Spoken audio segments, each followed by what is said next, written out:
akan segera masuk aja ke session kita. Ini session question and answer all about music and sound. Tapi hari ini didominasi oleh pertanyaan yang seputar musik. Ya, tapi nanti saya akan hubungkan ke sound juga karena musik adalah sound dan sound itu memunculkan musik secara maksimal, begitu ya. Jadi kita akan bicarakan tentang music and sound juga, tapi dengan pertanyaan-pertanyaan dari Hengki Setiawan di Bojonegoro. Nanti dia akan guest host di sini. Jangan lupa untuk like and subscribe YouTube channel saya Erwin J. Krisnanda karena semua video di situ bicara tentang music and sound yang mungkin nggak ada di mana-mana. Jadi saya bahas dari perspektif saya, dari buku saya, dan dari pengalaman saya. Mungkin bisa membantu dan menginspirasi teman-teman semua yang mau berkembang di dalam music and sound. Ya. Thank you, Heng, sudah ada bersama dengan saya sore ini. Thank you juga untuk pertanyaan yang membuat saya harus belajar lagi. Iya.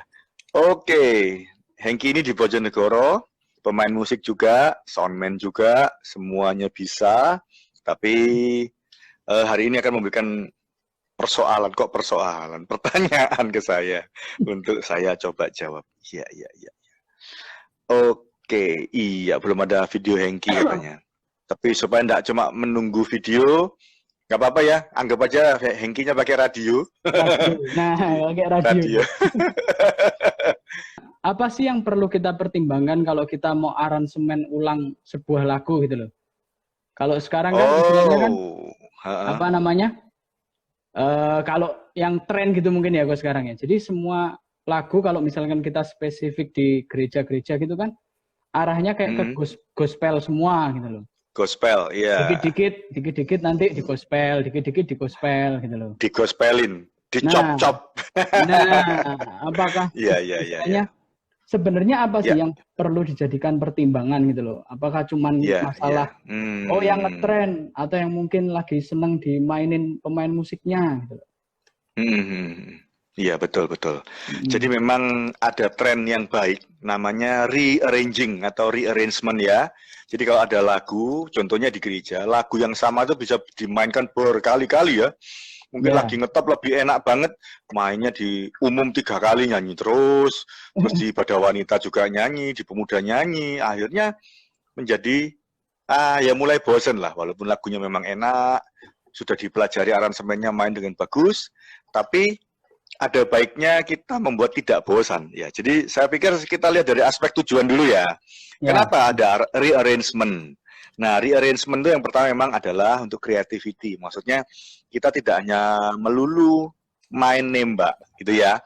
Seperti cover itu sebenarnya orang main cover itu ya mau nembak aslinya, memainkan dengan dia mainkan dari seperti aslinya. Ya, tapi sebenarnya itu juga baik loh. Ketika kita mencoba memainkan aransemen asli dari lagu tersebut, itu ada proses belajar. Memang kalau kita sudah tahu aransemennya sederhana banget, yang kita pelajari adalah bagaimana membuat atau mendeliver lagu itu sampai dengan baik. Kan lagu enak, musik yang baik itu yang penting nyampe kan tujuannya. Betul. Jadi bukan masalah mainnya yang yang harus atraktif, wah yang angel-angel gitu. Ya. Tapi kan tergantung tema juga. Jadi yang pasti yang harus kita perhatikan adalah message delivered. Jadi pesan atau yang kita mau omongin ke pendengar itu tersampaikan dengan baik lewat kata-kata dibungkus dengan musiknya. Nah, yang tidak baik adalah ketika kata-katanya kemana, musiknya kemana. Musiknya sibuk sendiri, kata-katanya tidak tahu kemana. Nah, itu yang secara basic komposisi aja kurang bagus. Gitu, apalagi kalau di rearrangement, di aransemen ulang tanpa tujuan. Jadi tujuan pertama adalah memang supaya nggak sama, supaya nggak bosen. Jadi ini secara musikal ya. Jadi lebih menarik. Begitu intronya beda, saya dulu punya ide seperti itu. Jadi udah lama sih di tempat saya dulu melatih atau mendirect musik. Itu saya buat setiap tim setelah lagu itu dimainkan sebulan, nggak boleh sama. Setiap tim harus ngaransemen sendiri-sendiri, harus berbeda. Jadi berlomba-lomba mengaransemen lagu yang mau disampaikan gitu. Nah, ini baik banget. Jadi yang pertama memang secara musikal mereka tertantang ya. Jadi mau diapain nih musiknya gitu ya. Jadi dipikirkan, diusahakan secara musikal itu berbeda supaya nggak bosan. Tapi dengan ngomong bikin aja itu mencurahkan segala pengetahuan dari belajar sampai titik itu loh ya. Iya, betul. Kalau itu adalah si arranger, berarti satu orang itu dipertaruhkan, tapi kalau satu tim mengaransemen ya semuanya punya pengalaman apa, punya kemampuan apa, punya taste apa, itu ditumplek-plek untuk membuat musik itu jadi baik menurut mereka. Gitu ya. Jadi mempertaruhkan pengetahuan, kemampuan dan pengertian tentang lagu itu untuk di-delivered, untuk disampaikan, gitu ya. Tapi yang kedua ini lebih penting. Kita harus punya tujuannya. Jadi kita memakai aransemen kita itu untuk merubah message yang sama, lagu yang sama, menuju kepada tujuan kita. Kita mau apa dengan lagu ini, gitu. Kalau bikin lagu sendiri, mungkin butuh waktu, nggak lebih bagus, dan orang masih belajar lagi. Belajar tuh belum dapat chemistry, belum dapat ngehnya. Tapi kalau lagunya udah tahu, terus di rearrangement, kita bisa mengarahkan itu lagu yang sama menuju tujuan yang berbeda. Tentunya yang lebih baik dong. Tentunya yang kita mau. Jadi misalnya gimana ya? Misalnya apa ya? You Are My God ini ya. Lagu ini aslinya You Are My God. Yang mana ya? Itu misalkan lagunya slow gitu ya. Ya. Jadi waktu ngomong You Are My God itu intimate banget gitu. Karena aransemennya slow gitu ya. Worship gitu. Tapi ketika kita mau bikin atau punya ide bahwa lagu ini kalau saya nyanyikan dengan kuat, ini sebuah pernyataan. You Are My God. Kita mengagungkan proclamation. Nah, kita rubah aransemennya menjadi tegas, jadi kuat, jadi jadi grande. Otomatis orang tidak dibawa untuk intimate, tapi orang dibawa untuk proclaiming ya, ngomong, mengagungkan. Nah, dari lagu yang sama, dari kata-kata yang sama, dengan aransemen musik yang kita rubah, kita bisa menuju ke tujuan kita. Jadi lagu yang kita mainkan dari apa saja, aslinya memang udah bagus karena dia membuat itu bertujuan gitu. Tapi kita bisa memakai itu dengan tujuan kita. Nah, rearrangement yang baik harus sampai sana. Nggak cuman karena ingin mainan musik, nggak pingin cuman pokoknya merubah, pokoknya pengen berbeda. Bukan hanya musiknya yang kita rubah, tapi the whole idea to deliver-nya. Semua ide yang mau kita sampaikan tuh kan message dibungkus oleh musik. Nah, ketika bungkusnya kita rubah, otomatis tampilannya berubah, maka menuju ke satu hal yang berbeda ya. Jadi pertama, untuk merubah rearrangement itu, kita merubahkan message ya. Berarti message itu dari mana? Dari rhythm and chord menurut saya. Jadi rhythm berubah, chord berubah, itu sudah merubah semua isi dari lagu tersebut, musik tersebut. Kata-kata yang sama, tapi rhythm berubah, chord berubah, itu bisa berubah. Langsung berubah suasananya. Ya. Nah, kalau seperti intro, interlude, ending, terus lick-lick yang kita tambahkan itu memang bumbunya. Menunjang kepada perubahan basic tadi. Perubahan prinsip pattern atau pola lagu itu sesuai dengan yang kita mau. Gitu. Jadi, yang kita rubah adalah pertama tujuannya, yang kedua basicnya. Tentu saja berubah ya. Oh, ini mau grande, berarti iramanya berubah. Misalkan jadi drum roll, nah, chordnya juga jadi langsung berubah. Nggak lagi main chord-chord yang banyak minor-minor atau yang smooth-smooth, tapi mainnya dia akan lebih tegas. Otomatis nanti ngikutin. Oh, kalau sudah kayak gitu, basicnya maka brassnya keluar, stringnya keluar. Nah, itu sudah bukan string intimate, bukan brass mellow, tapi jadi tegas karena mau bicara mengenai proclamation. Prosesnya seperti itu, Heng. Memang gospel itu menarik dan punya dynamic yang sangat baik. Jadi kalau kita mau bicara hal yang tegas, sebuah pernyataan yang tegas, statement, itu gospel paling asik, gitu ya. Tentu saja karena musikalitas mereka tinggi, maka banyak ornamen-ornamen yang menarik. Nah, nanti kita akan bicara tentang menarik ini ada di dalam pembahasan pengaruh musik juga, gitu. Kan intinya kan mesti tahu dulu ya, Go, istilahnya lagu ini kayak apa, kita kan harus ngerti gitu loh, maksudnya message-nya yang mau disampaikan apa, tujuan dari lagu ini, dari liriknya, dan istilahnya kan nggak cuma sekedar oh pokoknya lagu ini ayo diganti kayak gini gitu kan. Iya. Ini tidak hanya mengerti loh, Deng. Kalau ngerti itu berarti kita waktu mempelajari lagu itu, kita mempelajari aransemen awal, itu kita perlu mengerti supaya kita dapat chemistry antara message orang itu membuat dengan aransemen itu. Tapi ketika kita mau merubah, kita yang drive loh. Kita yang menentukan mau kemana. Kita drive dulu. Dari mana? Dari message.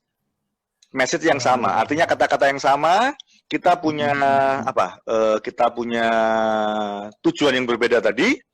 Sudah ditentukan. Dari intimate to proclamation, baru kita aransemen musicalnya. Jangan musiknya dulu. Nah, ini penting ini ya. Banyak teman-teman yang mengaransemen begitu, apa diapakno, itu langsung masalah musik.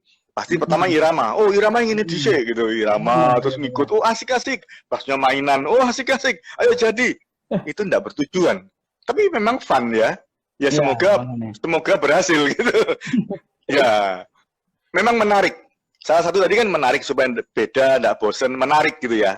Tapi jangan lupa bahwa harusnya kita mendeliver message itu tadi, menyampaikan pesan. Jadi, ya kita mau ngomong apa nih? Nah itu harus dapat dulu. Gitu. Ini juga menarik ini Bu dari Fabio ini Bu. Gospel itu bukan cuma jenis musik, itu terlahir dari semua culture. Iya, jadi awalnya gospel music itu kan gospel itu sebenarnya artinya adalah Injil ya. Injil ya. Jadi musik yang muncul dari gereja. Betul. Lah gereja zaman dulu banyaknya orang hitam. Ya. Orang hitam. Orang ya orang kan Amerika yang dari Afrika. Jadi African, ya itu ya. African ya. Nah, mereka musikalitasnya tinggi. Jadi betul. dari budaya mereka, dari hidup mereka, dari musikal plus iman mereka kepada Tuhan yang setiap mendukung ke gereja, mereka memuji Tuhan dengan cara itu, dengan culture itu, dengan musik itu. Nah, ternyata itu keren gitu. Jadi itu berbeda. Mungkin gini ya, kalau gamelan mungkin terlalu spesifik dan kita tidak tertarik mungkin. Jadi akhirnya ya sampai situ, malah kayaknya ada garis gitu ya. Iya. Kalau misalkan menarik, dan bisa kita pakai kemana-mana, mungkin gamelan akan jadi seperti itu. Karena gamelan kan muncul dari culture, dari musikalitas, dari apa-apa yang kemudian muncul menjadi musik mereka, tentunya dengan budaya mereka. Tapi tidak mendunia, begitu ya. Tetap muncul sebagai etnik tradisional. Tapi yang ini harusnya juga etnik tradisional, tapi saking kerennya, jadi muncul, dikasih nama gospel music. Padahal kalau kita lihat, ada juga yang lain loh ya. Jadi misalnya seperti Afro-Cuban music itu keren juga, musikalitas tinggi juga. Tapi segmented, jadi technical dan ininya apa tadi saya bilang etniknya ya itu khusus gitu loh, sehingga enggak terlalu mendunia. Bayangkan kalau bossa nova dimainkan untuk semua kalangan gitu. Nah ini coba bayangin ya, bossa nova enak, keren, kita kalau mau improvisasi di bossa nova bisa sepuasnya kan. Semua alat di bossa nova itu bisa improvisasi sekuatnya, sebebas-bebasnya. Karena semua irama itu selalu satu bar patternnya di drum. Tapi bossa nova itu 2 bar patternnya, baru ngulang lagi. Nah ini membebaskan kita untuk bermain improvisasi sebebas-bebasnya.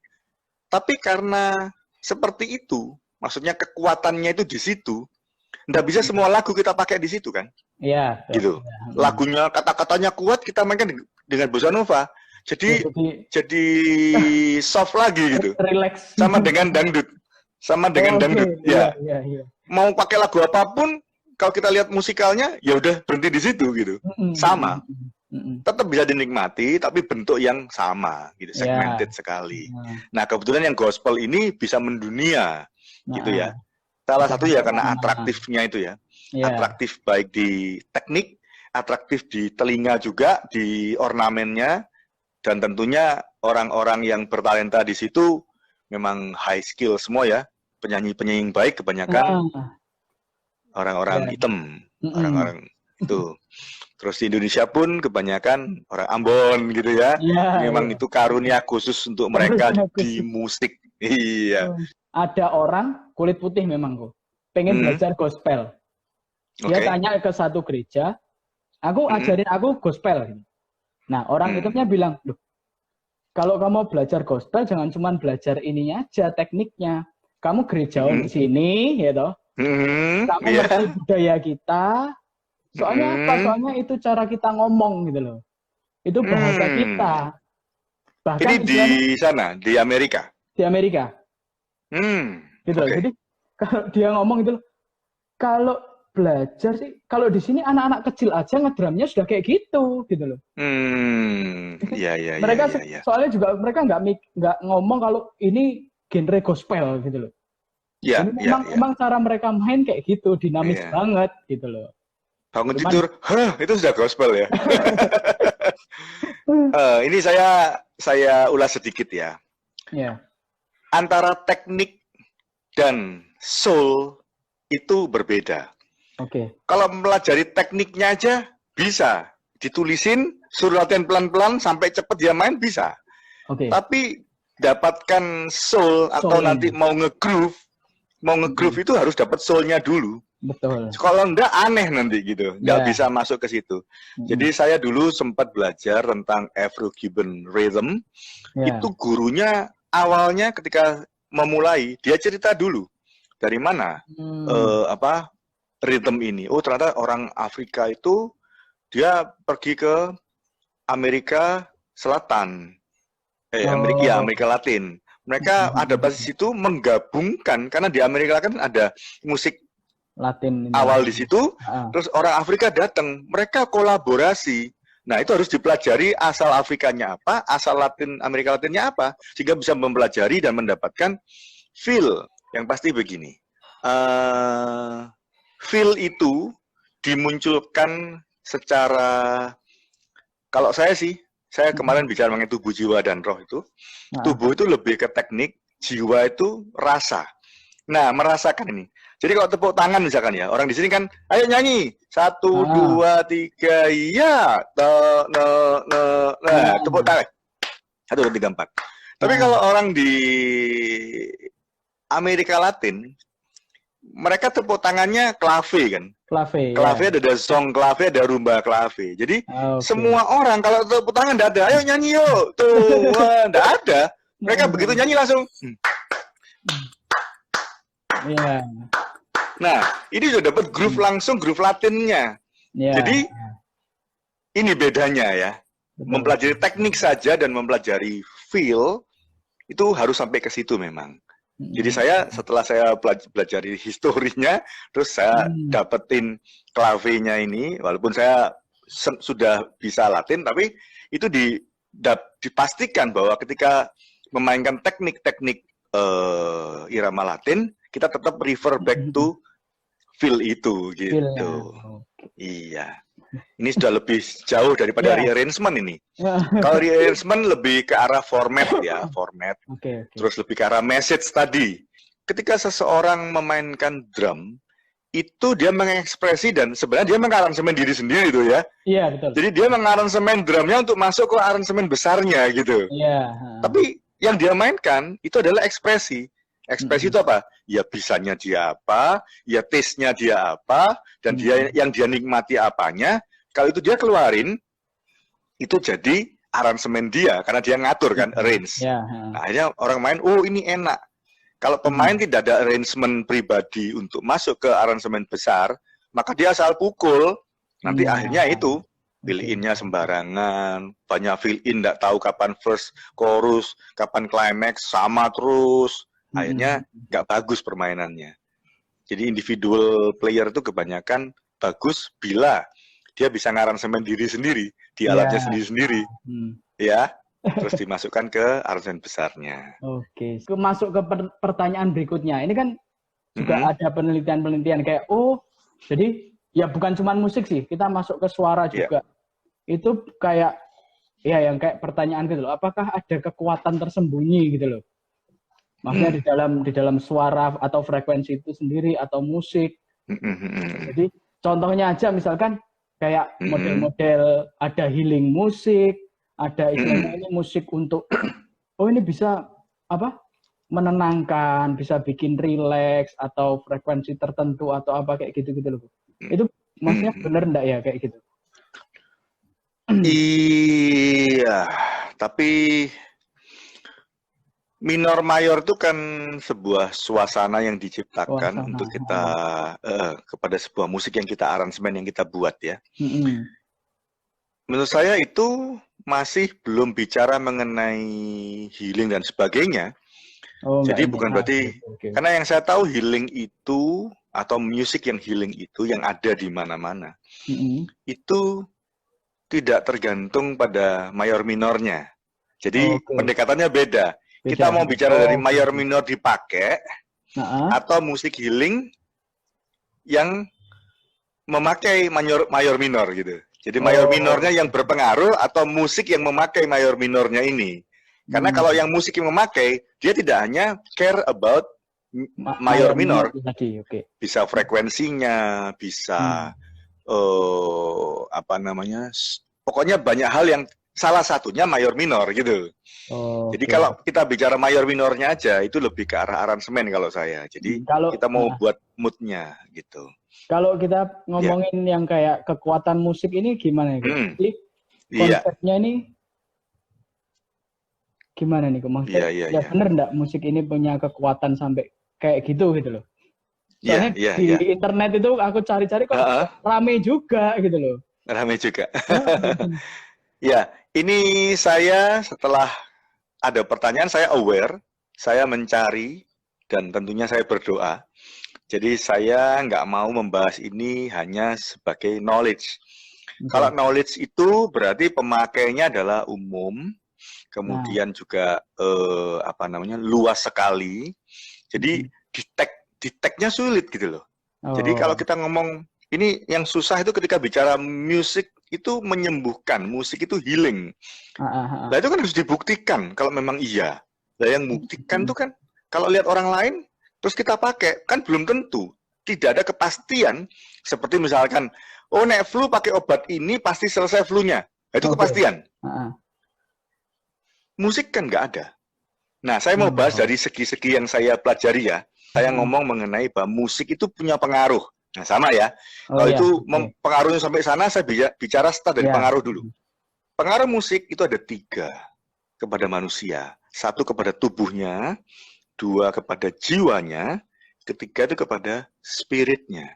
Nah kalau tubuh itu kan fisik, jadi bisa membuat orang goyang, bahkan bisa bikin sehat. Aerobik gitu ya. Kalau sudah bawa lagu, kita senang dengan musiknya. Disco kalau tiap malam kamu disco ya sehat juga gitu ya, keluar keringat dan sebagainya. Jadi di fisik, walaupun secara kenikmatan atau dinikmati itu bisa enjoyable gitu ya, secara kita joget goyang itu kan seneng gitu ya. Ada efek ke tubuh. Yang kedua untuk jiwa. Nah jiwa ini ada 3 kemarin saya sebutkan, ada mind, pikiran, soul atau feeling, perasaan, dan will dan kehendak. Jadi lagu itu bisa membuat orang di jiwanya itu 3 itu. Yang ketiga baru ke roh. Nah, saya menemukan ini. Musik itu kalau disampaikan itu menjadi sebuah fulfilling, memenuhi. Fulfilling itu memenuhi apa? Kalau tubuh tadi kan ya sudah terbukti. Tapi yang dipenuhi itu yang lebih dalam adalah ke jiwa seseorang. Jadi ketika ada musik dan kamu merasa asik, enak, kamu lebih refresh dan sebagainya, karena soul kita fulfilled. Jadi ada pemenuhan. Efeknya apa? Efeknya seneng, joy, sukacita. Nah, Di Alkitab dikatakan hati yang Hati yang gembira, gembira. Amsal 17 ayat 22 dikatakan hati yang gembira adalah obat. Nah, dari sini saya bisa ngomong sebenarnya ya. Kalau ngomong musik menyembuhkan, ketika jiwa kita, ketika hidup kita senang, sukacita, dikatakan di Alkitab hati yang gembira adalah obat. Berarti bisa sembuh. Bisa, iya, Tapi iya. ini udah pernyataan yang pamungkas sebenarnya. Tapi saya tidak berhenti di situ. Saya mau jelaskan.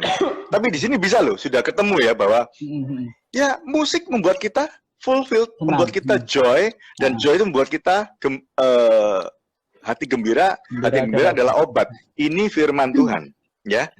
Jadi ya sudah, obatnya apa? Sukacita. Ya sudah, sukacita aja terus. Dari mana? Ya, dengan musik kita bisa dapatkan itu. Tapi sekali lagi obatnya di sini musiknya apa sukacitanya? Sukacita kalau sukacitanya, bukan musiknya ya. Oke. Sekarang lanjut lagi. Nah, tadi saya mau kita catatan yang fulfilled, yang dipenuhi itu secara manusia ada dua.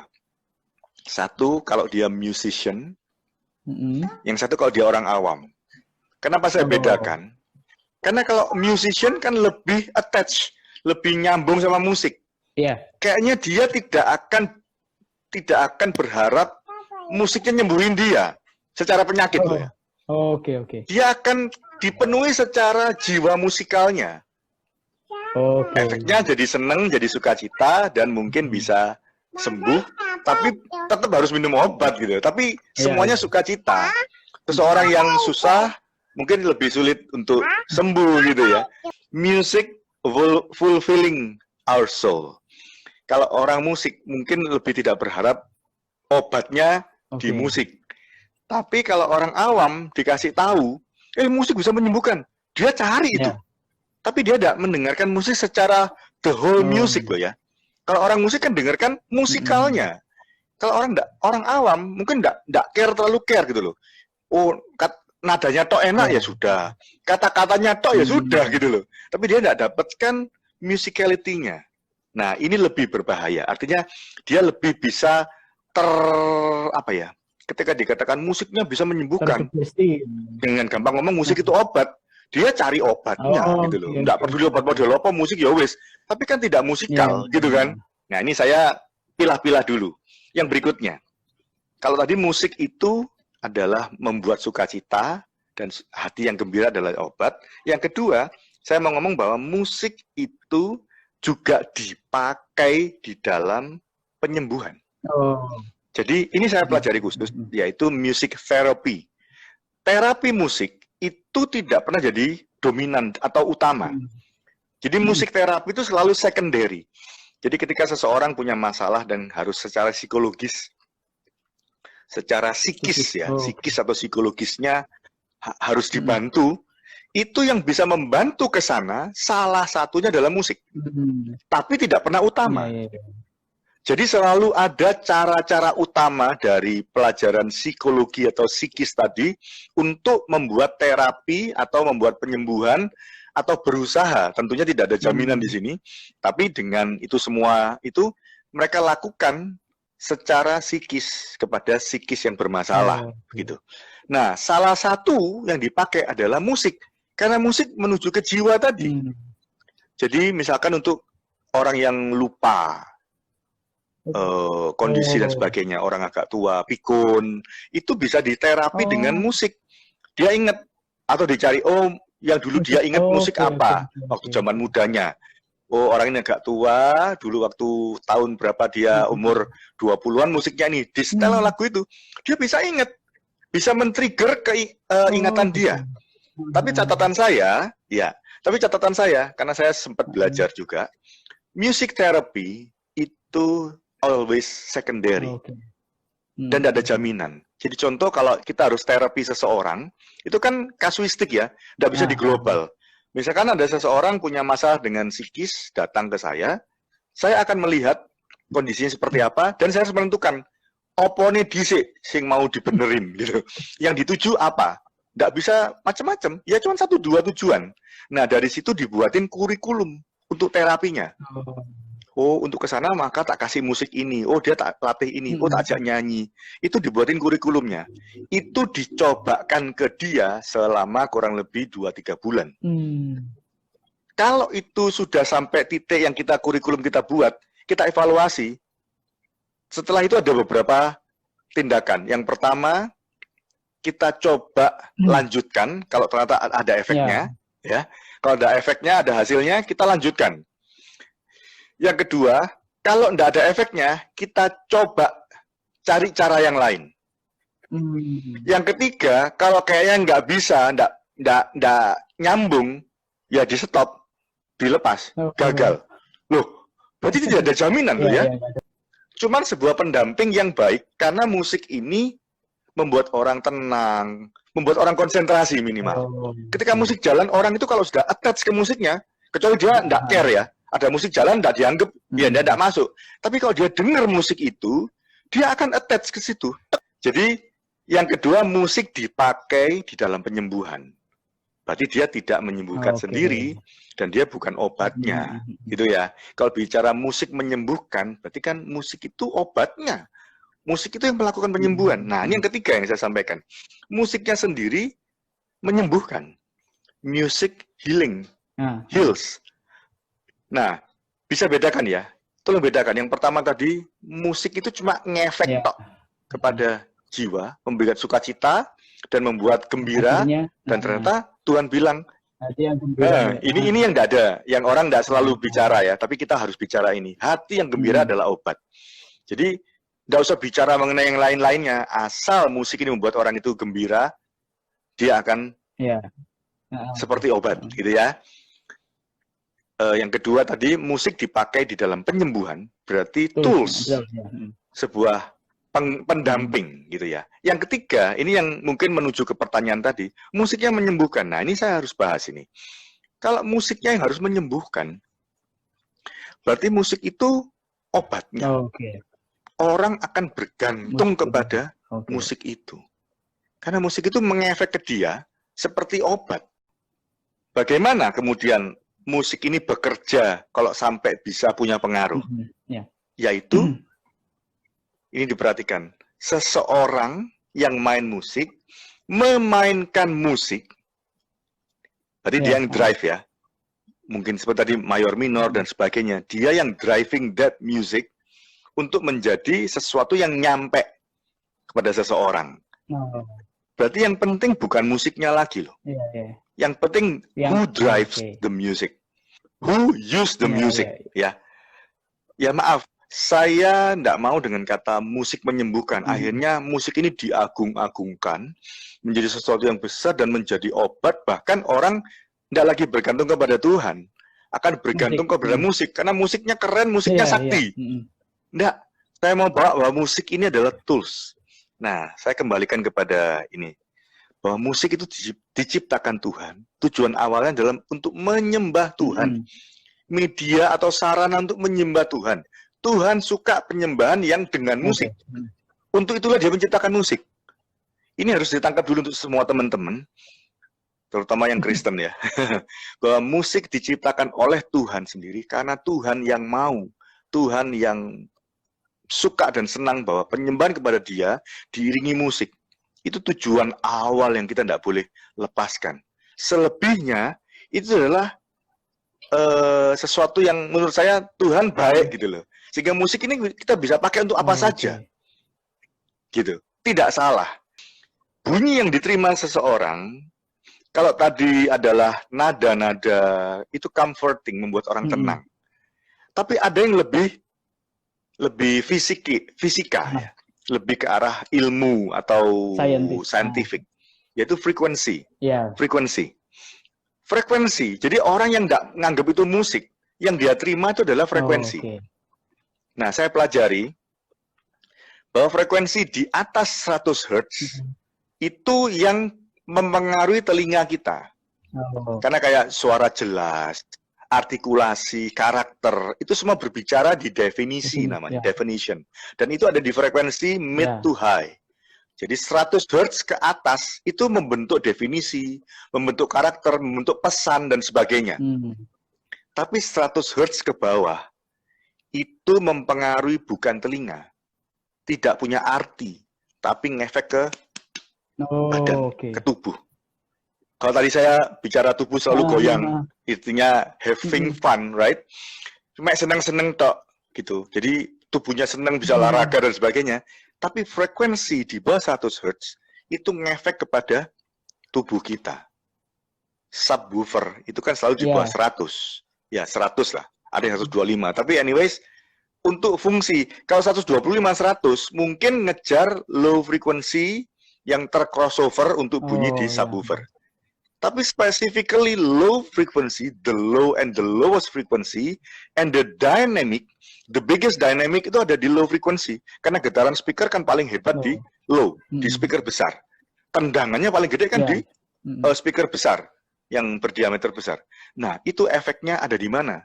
Yang paling banyak memanfaatkan ini sebagai berefek di mana? Tahu nggak, Heng?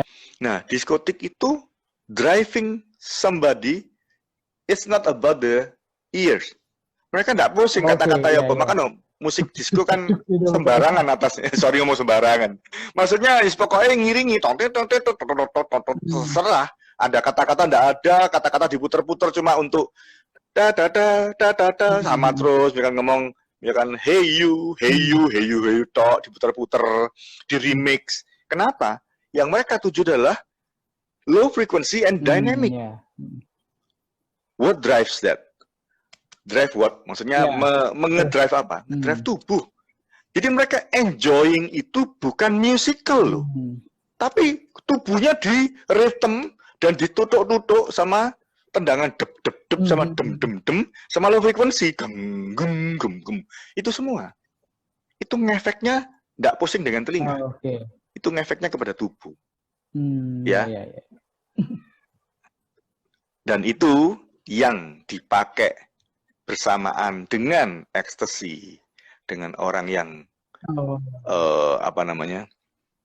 apa istilahnya? Ya, pokoknya sudah fly begitu.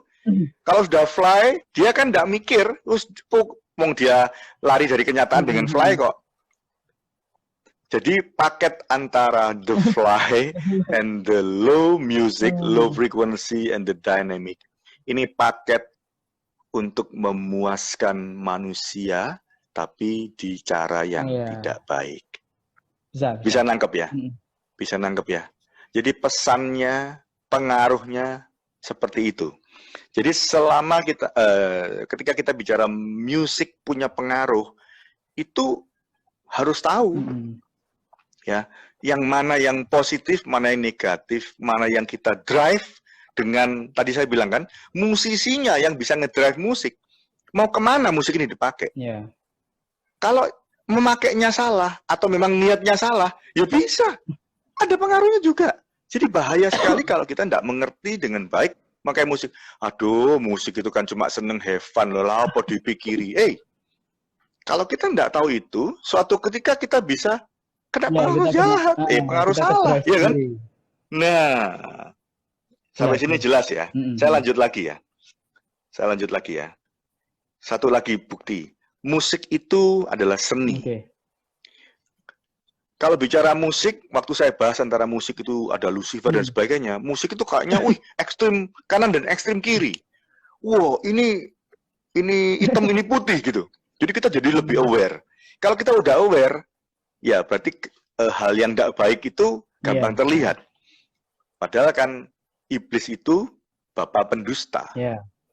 Dia mau pakai itu. Ya, sorry saya mesti ngomong bahwa seni itu selalu berefek kepada jiwa manusia.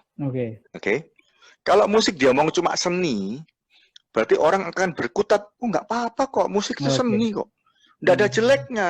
Seni itu kan netral. Tapi hati-hati, bahwa musik itu bukan musik. Musik yang berseni tadi, seni musik itu, mengkotak kita kepada jiwa kita. Karena seni itu kerjanya di jiwa. Makanya dia punya pengaruh pada pikiran, perasaan, dan kehendak.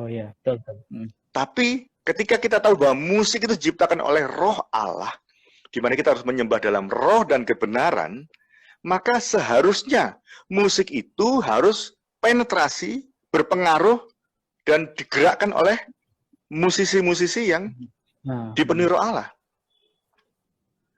baru musik ini bisa menuju kepada pengaruh yang ketiga, yaitu kepada roh.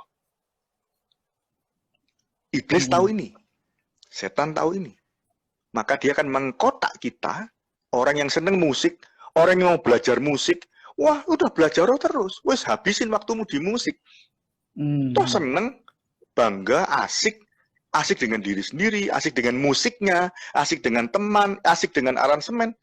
Tapi kalau sampai kita tidak tahu dasarnya, maka kita tidak akan bisa penetrasi sampai kepada tujuan Allah, yaitu musik buat Allah, musik menyenangkan Tuhan, musik yang membawa roh teman-teman atau jemaat menuju bertemu dengan roh Allah. Itu semua tujuan awal, tujuan pamungkas. Jadi teman-teman yang menangkap ini, berdoalah dan siapkan diri untuk tetap aware, untuk jaga diri dan jaga teman-teman yang lain untuk bisa lakukan ketiga-tiganya. Loh, bukan berarti terus nek ngono ngorong roh tok ae. Saya akhirnya banyak musik-musik yang untuk roh, untuk penyembahan musiknya terlalu simple. Wis ngono-ngono muter dolare sol muter ae. Itu penyembahan itu enggak perlu aneh-aneh. Enggak. Tuhan itu excellent. Dia enggak ngasih musik cuma dolare sol kok. Dia musiknya sebanyak seluas yang kita bisa lakukan. Dan itu tapi untuk Tuhan. Dan dengan purpose yang benar tadi. Dari awal kita bicara mana musik di drive kepada good purpose. Gitu. Nah, ini udah mulai dalam ya. Masih ada lagi sedikit. Menarik ini. Apabila musik bisa menyembuhkan, berarti musik itu kayak obat. Woi, berarti nanti orang tidak bergantung pada Tuhan dong. Orang akan cari musik untuk menyembuhkan. Sudah tidak usah berdoa, tidak usah apa-apa. Jadi saya bicara musik menyembuhkan, tadi sudah saya sampaikan bahwa sampai ke jiwa, itu dia cuma secondary, terapi. Jadi jangan sampai bicara musik itu sendiri yang menyembuhkan. Bahaya sekali. Jadi musik itu media. Musik itu sarana untuk menyembah Tuhan. Ketika dipakai untuk tujuan yang lain, kita mesti hati-hati. Karena tujuannya bukan ke sana kan. Jadi ketika dipakai untuk tidak seperti itu, berarti idenya dari mana? Jadi gini. Tuhan punya tujuan dengan menciptakan musik, itu tujuan Tuhan tuh. Tapi manusia punya kebebasan untuk memakai musik itu untuk kepentingan dia. Oke? Karena Tuhan mengasihi kita, dan Tuhan membebaskan kita dengan kehendak bebas kita, memakai musik itu untuk kepentingan kita. Untuk pacare, untuk negara, buat musik yang baik. Tapi hati-hati, kalau tujuannya tidak kepada Tuhan dan untuk kepentingan kita, berarti untuk siapa? Betul. Iya kan? Nah, itu yang bahaya. Sambil mengingatkan untuk yang ingin share konten-konten saya, bisa tolong dibagikan video-video yang saya upload di YouTube channel Erwin J. Krisnanda. Karena hasil dari live Instagram ini saya posting menjadi konten video di YouTube channel supaya bisa dibagikan kepada teman-teman yang nggak ikut online, nggak ikut live bersama dengan kita. Jadi bisa jadi berkat, bisa jadi pemberita kabar baik teman-teman semua, supaya teman-teman yang lain juga bisa mengerti hal-hal yang penting di dalam musik. Yang terakhir. Saya menyampaikan bahwa saya mulai dari sini ya. Purpose atau tujuan musik itu, saya tekankan di sini, tujuan musik itu sebenarnya awalnya dan yang paling utama itu untuk Tuhan, yaitu menyembah Tuhan. Ya untuk Tuhan sendiri, yang senang Tuhan dengan penyembahan kita dengan musik. Untuk itulah dia menciptakan musik. Tapi kalau ada tujuan yang lain, nah ini hati-hati ya. Tadi saya bilang ada tujuan satu untuk Tuhan, yang kedua Tuhan memperbolehkan memakai musik untuk anak-anaknya, untuk kepentingan anak-anaknya, ya. Jadi bisa having fun dengan musik, kamu tidak akan kena, tidak menyembah Tuhan, api asing, mate, enggak, untuk musik tidak. Tuhan mau kita having fun dengan musik, tapi hati-hati dengan tujuan yang ketiga atau kepentingan yang ketiga. Jadi kalau bukan untuk yang pertama dan kedua, maka berarti musik itu dipakai dengan tujuan yang tidak benar. Ya. Kenapa begitu? Saya sampaikan bahwa di Alkitab itu tidak ada musik yang dipakai untuk menyembuhkan. Nggak ada loh. Nggak ada, ya. Ya, betul ya? Ya, Kalau nggak ada. memang musik itu bisa menyembuhkan, musik itu bisa jadi obat. Nanti kalau ada tolong saya dikasih tahu ya teman-teman. Berarti Tuhan menciptakan musik juga untuk obat, untuk menyembuhkan. Nggak ada tuh. Seluruh Alkitab tidak ada. Nah, untuk menutup, karena kita harusnya 1 jam, tapi ini ada tambahan, saya nutup dengan ayat. Ayat yang, bukan ayat, maksudnya satu perikop ya. Yaitu ketika Daud di istana Saul. Nah, ini coba ya, saya bacakan ya. Di 1 Samuel 16. Ayat 14 katakan, tetapi roh Tuhan telah mundur daripada Saul. Lihat ya. Tetapi roh Tuhan mundur daripada Saul. Dan sekarang ia diganggu oleh roh jahat yang daripada Tuhan. Maksudnya bukan Tuhan bikin roh jahat, tapi diizinkan oleh Tuhan. Ya, jadi kita ini nggak usah takut dengan yang jahat-jahat begitu. Karena kok Tuhan tidak izinkan, tidak akan sampai gitu ya. Ini Saul diizinkan. Karena dia undur dari Tuhan, Tuhan izinkan untuk diganggu oleh roh jahat. Oke. 15, ayat 15, lalu berkatalah hamba-hamba Saul kepadanya. Nah, ini kan gak benar sebenarnya kata-katanya. Ketahuilah roh jahat yang dari Allah mengganggu engkau. Ini kunci loh. Mereka tahu bahwa diizinkan ada gangguan kepada Saul. Kemudian apa kata mereka? Baiklah, Tuanku menitahkan hamba-hambamu yang di depanmu ini mencari seseorang yang pandai main kecapi. Loh, cari hubungannya apa gitu ya? Kok suruh cari pemain kecapi? Emang dia nggak bisa tidur? Emang dia mau joget? Enggak. Dia diganggu roh jahat, tapi dikatakan suruh manggil pemain kecapi. Apabila roh jahat yang daripada Allah itu hingga padamu, haruslah ia main kecapi, maka engkau merasa nyaman. Berkatalah Saul kepada hamba-hambanya itu, carilah bagiku seorang yang dapat main kecapi dengan baik, dan bawalah dia kepadaku. Ya, Saulnya nggak ngerti, sudah pusing, ya sudah lakukan deh, gitu. Padahal dia mikir, main kecapi, hubungannya apa? Aku kok dikayak kecapi. Emang orangnya ditutup pakai kecapi gitu ya. Main kecapi kan seperti main harpa, lembut-lembut, tidak ada dinamika, glunding gitu aja kan ya. Apa hubungannya dengan roh jahat gitu ya? Tidak tahu kalau misalkan pemain drum, wah mencelat itu mungkin ya. Lalu jawab salah seorang hamba itu katanya, sesungguhnya aku telah melihat salah seorang anak laki-laki, anak laki-laki Isai, orang Bethlehem yang pandai main kecapi. Ia seorang pahlawan yang gagah perkasa, seorang prajurit yang pandai bicara, elok perawaannya, dan Tuhan menyertai dia. Nah, ini kalau kita mau, saya tidak pelajari bahasa aslinya, tapi secara logikanya, cari kecapi, tapi kok ngomong yang lain gitu ya. Kok ngomong pahlawan yang gagah perkasa, prajurit. Nah, dia suruh main kecapi apa suruh perang gitu kan? Hubungannya apa? Lanjut lagi. Kemudian Saul menyuruh suruhannya dipanggil ya. Padahal si Daudnya lagi menggembala domba. Prajurit apanya wong menggembala domba ya kan? Demikianlah Daud sampai kepada Saul dan menjadi pelayan Saul. Saul sangat mengasihinya dan menjadi pembawa senjatanya. Sebab itu Saul menyuruh orang kepada Isai mengatakan, biarkanlah Daud tetap menjadi pelayanku dan sebab aku suka padanya. Dan setiap kali, nah sebenarnya ini flashback ya, itu sudah ending, sudah selesai masalahnya.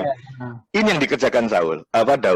Dan setiap kali apabila roh yang daripada Allah itu hingga pada Saul, maka Daud mengambil kecapi dan memainkannya. Saul merasa lega dan nyaman, dan roh yang jahat itu undur daripadanya. Nah, di sini yang dilakukan Daud apakah musiknya? Enggak.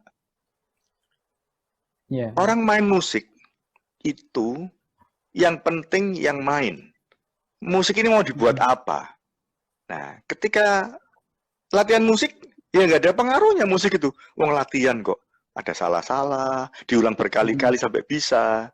Tapi ketika sudah dimainkan dengan ahli, apalagi dengan tujuan, nah, Daud dikatakan dia orang yang gagah perkasa, yang berkenan bagi Tuhan.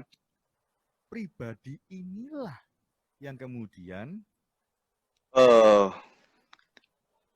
menyatu dengan permainan musiknya. Musik kan media. Jadi saya katakan musik ini media, bukan obatnya, bukan penyembuhnya. Tapi musik ini dipakai untuk penyembuhan, dipakai untuk tujuan tertentu, tidak hanya menyembuhkan. Dan ini bukti bahwa Daud memakai musik itu dengan tujuannya dia, yaitu untuk mengusir roh jahat daripada Saul. Ada bukti yang lain, musik dipakai untuk yang lain, memimpin peperangan, mengalahkan musuh. Oh iya. Loh, kok bisa? Ya karena ada drivingnya itu. Kalau musiknya dewe bisa mengalahkan musuh. Oh, main musik terus musuhnya mati sendiri. Dari musiknya? Bukan. Ya.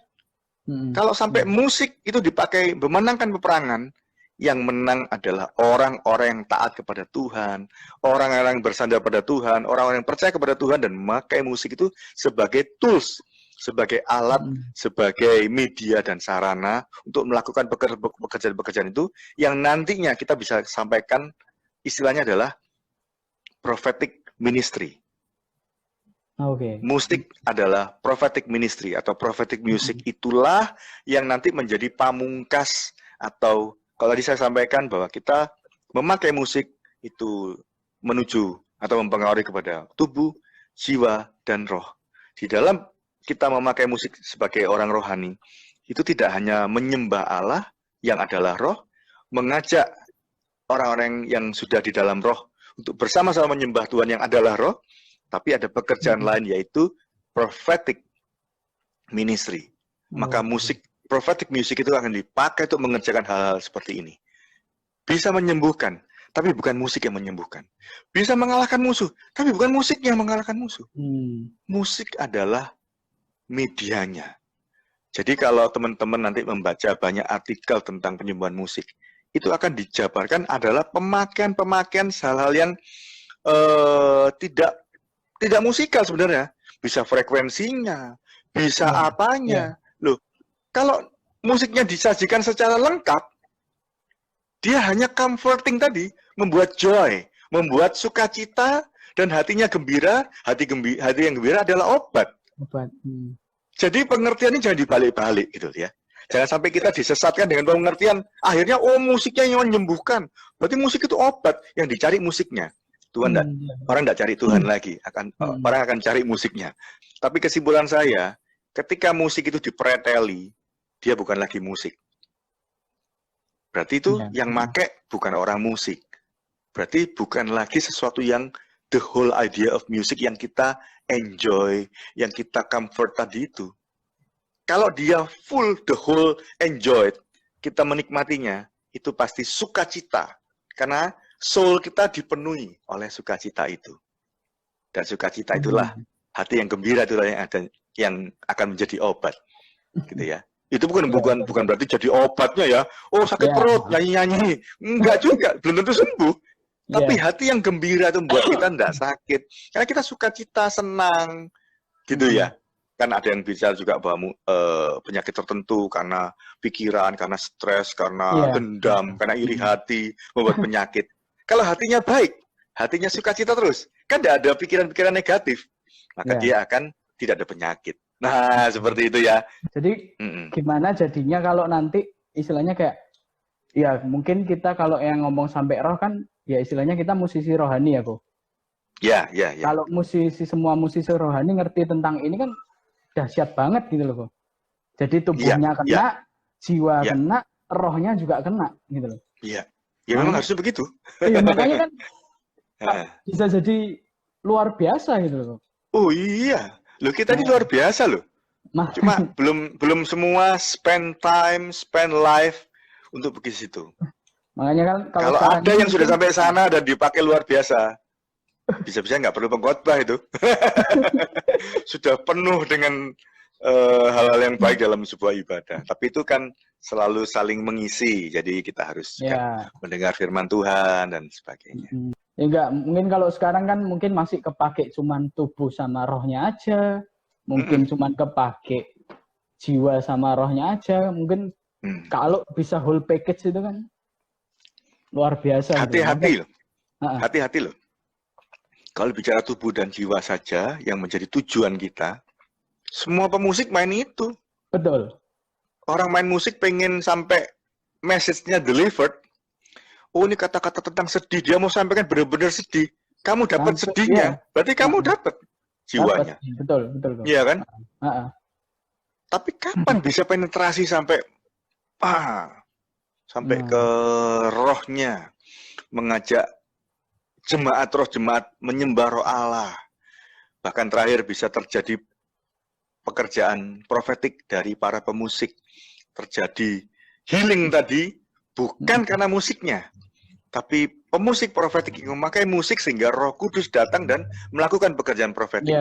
Profetik itu kan prophet itu nabi melakukan pekerjaan Roh Kudus.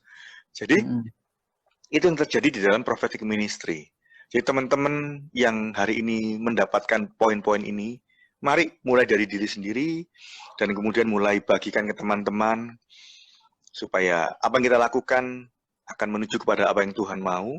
Dan ini yang saya dapatkan terakhir. Dalam masa pandemi ini, kalau kita merasakan, hadirat Tuhan di dalam gedung gereja menyembuhkan, Roh Kudus hadir gitu kan.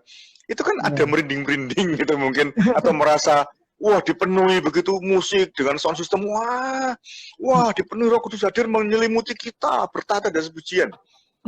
Ini sekarang nggak ada itu loh. Semuanya online, semuanya nggak kelihatan. Kayak kita main musik hilang gitu aja. Nah, tapi kalau kita mengerti hal ini, selalu biasakan atau persiapkan kita melakukan hal-hal ini, terjadi mujizat. Kalau kita main dalam ibadah online kita dan orang yang mendengarkan disembuhkan, dapat sukacita, dapat message dari Tuhan, itu lebih dahsyat daripada kita main di ruangan gereja biasa ya. Ya mungkin gitu. Sekarang ini saatnya latihan-latihan ini kok. Pemain musik yang biasanya cuma main sampai ke tubuh jiwa aja. Mungkin kan sekarang lagi dilatih ini. Betul. Dipersiapkan. Dipersiapkan. Iya. Yang dilatih bukan tubuh jiwa lagi, tapi rohnya yang harus dilatih ya. Iya. Ya, sampai situ yang bisa saya sampaikan. Saya bergumul beberapa hari untuk ini dan saya pikir ini yang penting untuk saya sampaikan dari persepsi saya. Saya akan terus belajar untuk bisa kalau ada pertanyaan lanjutan tentang ini karena ini krusial ya.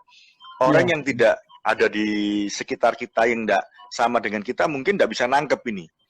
Tapi kita harus nangkep ini supaya nggak salah. Karena musik itu sendiri tidak bisa diagungkan. Musik sendiri tidak bisa diandalkan. Musik itu hanya sarana dan media. Kalau membuat kita sukacita, ya bersyukurlah kayak kita punya hadiah, kita punya hal yang kita sukai gitu. Tapi bukan segala-galanya. Justru yang penting adalah kitanya dan tujuannya, yaitu Tuhan. Ya, ini hal yang baik untuk semua teman-teman. Semoga menginspirasi, semoga berguna dan bisa menjadi passion yang baru di dalam hidup dan pelayanan kita masing-masing. Terutama untuk para pemusik yang memakai musik supaya menjadi benar dan lebih benar lagi di hadapan Tuhan.